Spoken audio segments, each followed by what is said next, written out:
மனம் பித்தானாலும் முருகன் அருளால் முத்தாவே. நான் மண்ணானாலும் திருச்செந்தூரில் மண்ணாவே. ஒரு மரமானாலும் பழமுதிர் சோலை மரமாவே.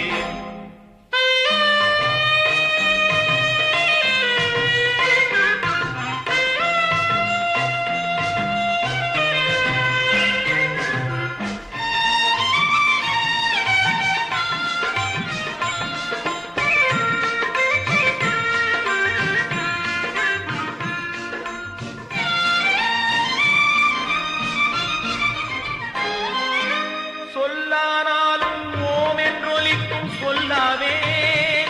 பழச்சுவையானாலும் பஞ்சாமிருகச் சுவையாவே.